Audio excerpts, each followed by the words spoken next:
तो hello everyone, welcome back to my channel achiever BACB foundation. तो आज हम लोग देखने वाले हैं दोस्तों राजनीतिक विज्ञान का दीर्घ उत्तरीय। ठीक है, चैनल पे अगर पहली बार आए हैं तो चैनल को सब्सक्राइब कर लीजिएगा, बेल आइकन ऑन प्रेस कर दीजिएगा जिससे कि आपके पास नोटिफिकेशन जाते रहे। ठीक है, तो राजनीतिक विज्ञान का लघु उत्तरीय मैं पहले वीडियो में करवा चुकी हूँ, अभी मैं दीर्घ उत्तरीय करवाने जा रही हूँ।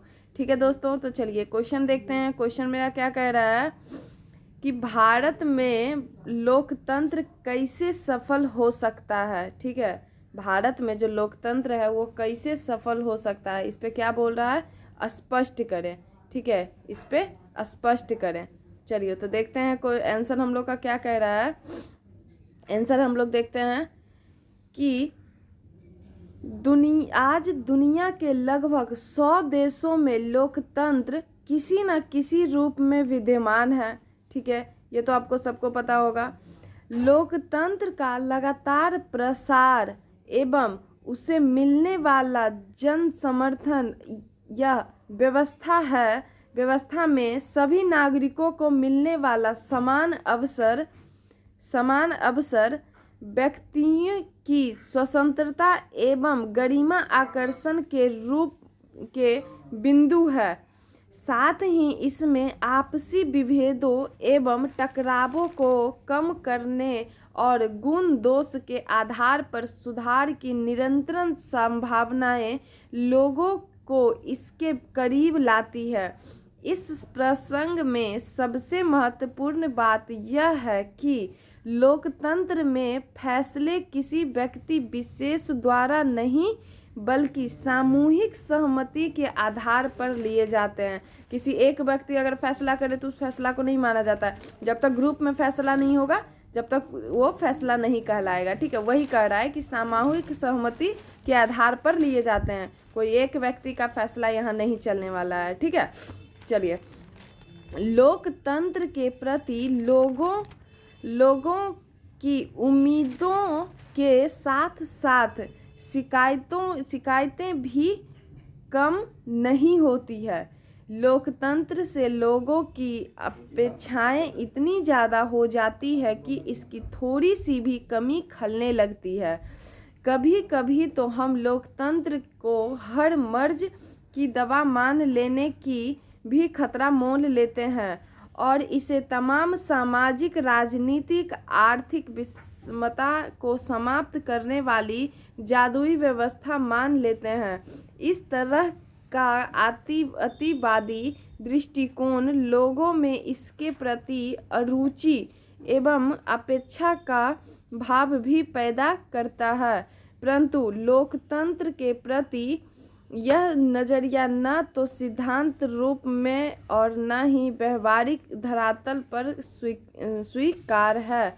ठीक है, अतः लोकतंत्र की उपलब्धियों को जांचने परखने से पहले हमें यह समझ बनानी पड़ेगी कि लोकतंत्र अन्य शासन व्यवस्थाओं से बेहतर एवं जनोन्मुखी है।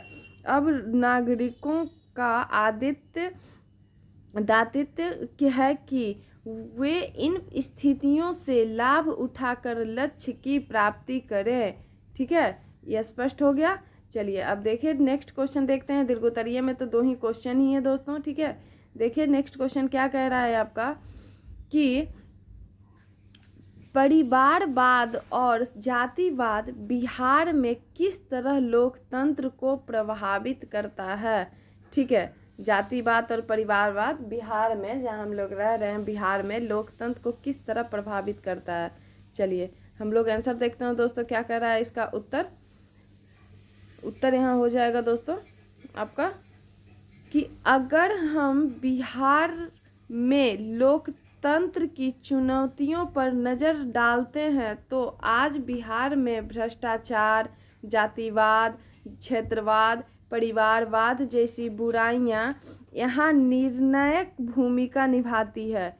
यह हाल के दशकों में यह परंपरा बनी कि जिस जनप्रतिनिधि के निधन या इस्तीफे के कारण कोई सीट खाली हुई उसके ही किसी परिजन को चुनाव का टिकट दे दिया जाए।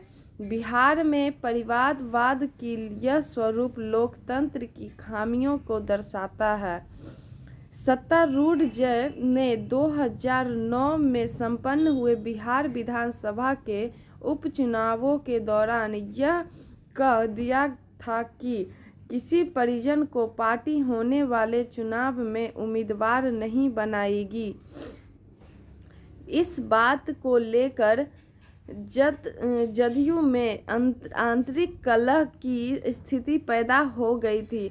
बिहार में अभी भी राजनीतिक एवं जातिवाद हावी है, जो लोकतंत्र के लिए अच्छा संकेत नहीं है। ठीक है, चलिए देखते हैं आगे कि बिहार में दूसरी समस्या जातिवाद की है। बिहार में राजनीतिक में जातिवाद काफ़ी हद तक अपनी जड़ें जमा चुकी है। जातीय वोट बैंक बनाकर वर्षों तक चुनाव जीतने वाले कुछ नेता तथा राजनीतिक दल इस मुद्दे को लेकर काफ़ी परेशान हैं। आगामी 2010 का बिहार विधानसभा का आम चुनाव यह बता देगा कि जातीय वोट बैंक की राजनीति कारगर रहेगी या नहीं। ऐसा देखा गया कि जो नेता अपने लिए जातीय वोट बैंक का सुरक्षित किला बना लेते हैं, वे सत्ता में आने के बाद आम लोगों के समस्या विकास में कोई रुचि नहीं रखते। ठीक है, वैसे नेतागण कुछ खास जातीय समूहों व व्यक्तियों के लिए ही सरकारी स्तर से सामूहिक व व्यक्तिगत लाभ पहुंचाने की कोशिश रहते हैं। इस शैली की राजनीति से बिहार का बड़ा नुकसान पहुंच रहा है तथा बिहार अभी भी भारत के मानचित्र पर एक पिछड़े हुए राज्य के रूप में जाना जाता है। ठीक है फ्रेंड, तो आज मैं दीर्घ उत्तरीय करवा चुकी हैं, लघु उत्तरीय भी करवा दी थी। ठीक है, तो आप लोग का हो चुका है राजनीतिक विज्ञान का। आगे मैं भूगोल का लेके आऊँगी। ठीक है, चलिए आज के लिए यहीं पे वीडियो को समाप्त करते हैं। धन्यवाद।